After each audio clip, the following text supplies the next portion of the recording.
Il est 10h10, il est grand temps de vous présenter une nouvelle montre. Aujourd'hui, nous allons déballer la Seiko Alpinist, la 7e génération de ce modèle. La première génération était sortie en 1961. C'est une montre qui a du coup maintenant plus de 59 ans d'existence. Et cette 7e génération dispose d'un mouvement calibre 6R35, un mouvement Seiko qui propose 70 heures de réserve de marche.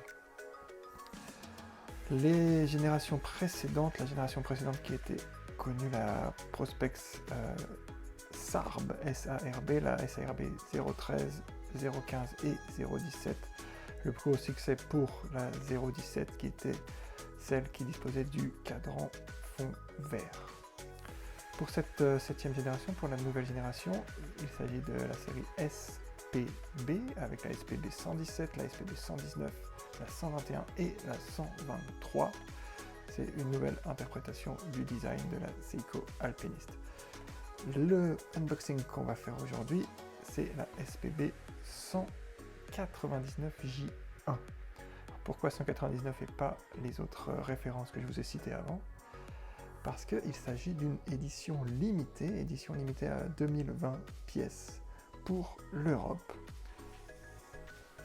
Et c'est parti pour le unboxing de cette nouvelle Seiko Alpinist. Les premiers modèles viennent tout juste d'être livrés pour l'Europe. On va découvrir ce qu'ils contiennent. Alors, la garantie européenne, le manuel d'instruction d'origine, et voilà le coffret de cette Seiko, joli coffret. Allez, on l'ouvre, voilà, on voit qu'il s'agit de l'édition limitée 2020, donc désormais elle se nomme Seiko Prospex, donc elle a rejoint la gamme Prospex, Seiko Prospex Alpinist. Allez, on la découvre. La voici.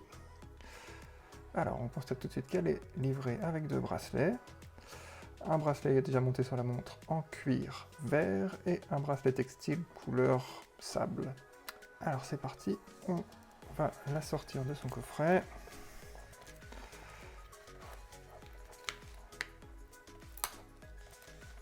Voilà.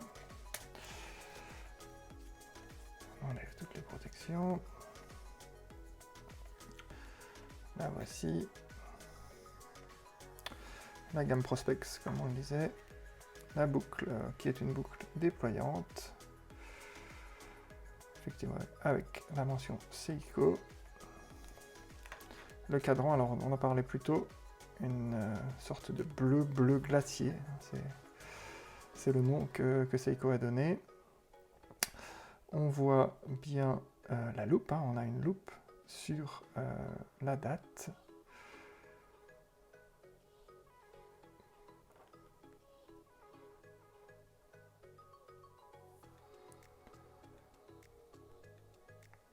Alors le voilà, ce mouvement 6R35, 70 heures de réserve de marche, mouvement, comme on peut le voir, 24 rubis.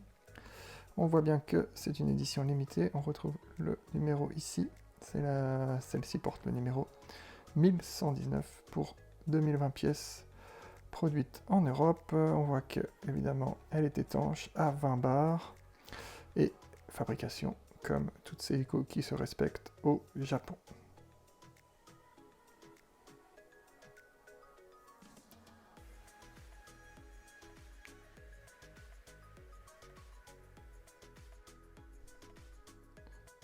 Allez, on découvre ensemble les fonctions disponibles sur ces Seiko Prospex Alpinist. Donc une montre 3 aiguilles, classique, hein, heure, minute, seconde. Un guichet de date ici, avec une fonction loupe. Donc ici, on voit le chiffre agrandi grâce à la loupe. Si on pivote légèrement, on aperçoit le chiffre, du coup, dans sa taille normale. Voilà, on voit que la loupe, évidemment, facilite grandement la lisibilité.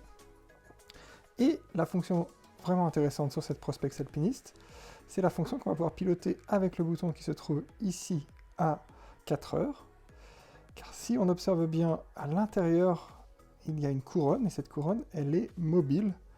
elle est mobile, elle est pilotée du coup par ce bouton. On voit ici qu'elle peut tourner aussi bien à gauche qu'à droite, un mouvement voilà, sans cran, hein, c'est vraiment un mouvement régulier, c'est nous qui le dirigeons. Alors à quoi ça sert cette couronne? Ben, c'est un compas, hein, si on regarde bien, on s'aperçoit que là-haut, vers 12 h, on a un N pour le nord, un E ici à 3 h pour l'est, un S ici pour le sud, et bien sûr l'ouest à 9 h. On va donc mettre sa montre à plat. Ensuite, on a besoin de savoir où se trouve le soleil dans le ciel.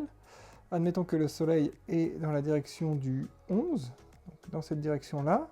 Qu'est-ce qu'on va faire? Donc, toujours avec sa montre bien à plat, on va faire pivoter l'aiguille des heures en direction du soleil. Voilà. Donc, à peu près ici, dans l'exemple que je viens de prendre. Okay, donc là, on part du principe que l'aiguille des heures pointe vers le soleil. Toujours la montre bien à plat à l'horizontale. Et c'est là qu'on utilise notre couronne compas. Qu'est-ce qu'on va faire? Eh bien, simplement, on va amener le sud. Pourquoi le sud? Parce qu'on se trouve dans l'hémisphère nord. Si on était dans l'hémisphère sud, on y amènerait le nord. Donc, la plupart de la population habite dans l'hémisphère nord. Nous habitons dans l'hémisphère nord. Donc, on amène le sud. Et où est-ce qu'on amène le sud? Eh bien, on le place à mi-chemin. On le place à mi-chemin entre l'aiguille des heures, qui est, comme je vous le rappelle, orientée vers le soleil, et le 12. Donc, on n'est pas encore tout à fait à 10 hein, avec l'aiguille des heures. Donc voilà, on va essayer de se placer à mi-chemin entre le 12 et l'aiguille des heures, à peu près ici. Donc on voit bien que j'ai placé le sud à mi-chemin entre l'aiguille des heures et le 12. À partir de là, nous avons notre compas. Nous savons dans quelle direction se trouve le sud, dans quelle direction se trouve le nord, l'est, l'ouest, et bien sûr tous les autres degrés qu'on peut avoir besoin. Alors bien sûr, c'est pas extrêmement précis, mais c'est suffisant pour pouvoir suivre un cap approximatif et savoir dans quelle direction potentiellement on est en train de marcher. Évidemment, au fur et à mesure que l'heure va avancer, on va réajuster la position de notre couronne compas, toujours en gardant le principe que l'aiguille des heures, ici, est pointée en direction du soleil.